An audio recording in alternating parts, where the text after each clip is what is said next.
মণিপুরের জঙ্গলে এ কোনো সেনা অভিযানের ছবি নয়, এক কথায় এদের নাম village volunteers.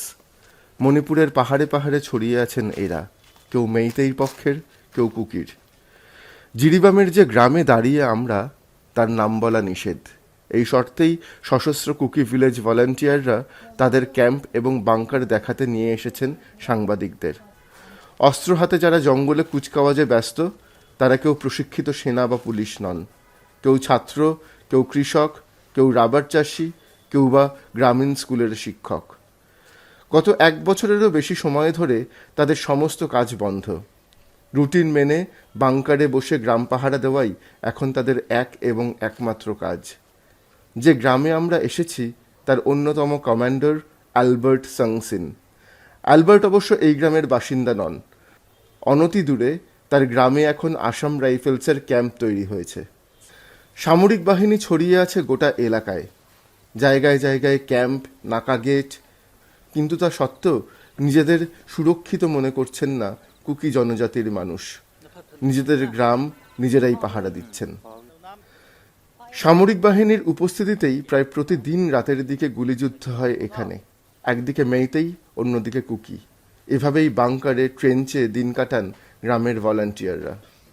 It is actually a bunker which we made it for our self-defense, because what happened is that we get a frequent attack from the Meitei militants, the Z5 and all, the Arambai Tengol. They used to attack us frequently, so for our self-defense we have to build a bunker, sir. We have right now 15-16 volunteers are with us right now. David আরেক commander কথায় কথায় বলছিলেন গ্রামীণ অস্ত্র নিয়েই তাদের লড়াই করতে হয়। লাইসেন্সড গানের পাশাপাশি দেশি বন্দুকও ইদানিং ব্যবহার করছেন তারা। তবে মেইতেইদের অভিযোগ, কুকিদের হাতে আছে অত্যাধুনিক সরঞ্জাম। ড্রোন থেকে বোম মেরেছে তারা। অভিযোগ উড়িয়ে দিলেন ডেভিড, পাল্টা অভিযোগ তুললেন মেইতেইদের বিরুদ্ধে। The last gunfight happened in Mongbong. I will include in Zairon. It's just 2 weeks before itself only, where our enemies come and attack the Zairon, where our village volunteer retaliate about it. মণিপুরের দিকে দিকে গ্রামের পর গ্রাম এখন ফাঁকা। আমরা যে গ্রামে দাঁড়িয়ে, সেখানে স্কুল আছে, স্বাস্থ্যকেন্দ্র আছে, সব তালাবন্ধ। প্রতিটি বাড়ি জনমানব শূন্য। শুধুমাত্র ভলান্টিয়াররা কোনো কোনো বন্ধ বাড়িতে শিবির বানিয়ে আছেন। পরিবারের কাছে যেতে ইচ্ছে করে না?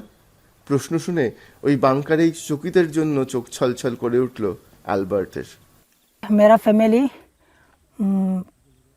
रिलीफ कैंप में भी रहता है और हाउस रेंट्स में भी रहता है, रेंटेड हाउस में भी रहता है। मैं उनको अभी उनको ये कहता हूँ कि जे शो देखता है तो मेरे को अभी देखिए। অ্যালবার্টের বার্তা নিয়ে ক্যাম্প ছাড়লাম আমরা। যে রাস্তা দিয়ে ফিরব, সেখানেই গত 7 নভেম্বর রাতে বাড়িতে ঢুকে ধর্ষণ করে জ্যান্ত জ্বালিয়ে মেরে দেওয়া হয়েছিল এক নারীকে। এখনও সেই বাড়ির সামনে পড়ে আছে কার্তুজের খোল, দেশি বন্দুকের নয়, অটোমেটিক রাইফেলের। গোটা গ্রাম এক রাতে জ্বালিয়ে দেওয়া হয়েছিল। ন্যাশনাল ইনভেস্টিগেটিং এজেন্সি সেখানে তথ্য সংগ্রহ করতে এসেছে। এলাকা ঘিরে রেখেছে সামরিক বাহিনী। পাহাড়ি এই এলাকা পার করে আমরা পৌঁছলাম আসাম সীমানায়। এখানেই অসংখ্য ত্রাণ শিবিরে মাসের পর মাস বাস করছেন কুকি শরণার্থীরা। এক শিবির থেকে আরেক শিবির খুঁজতে খুঁজতে আমরা পৌঁছলাম মেরির কাছে, অ্যালবার্টের স্ত্রী। তাকে দেখালাম স্বামীর বার্তা। जे शो देखता है तो मेरे को अभी देखिए।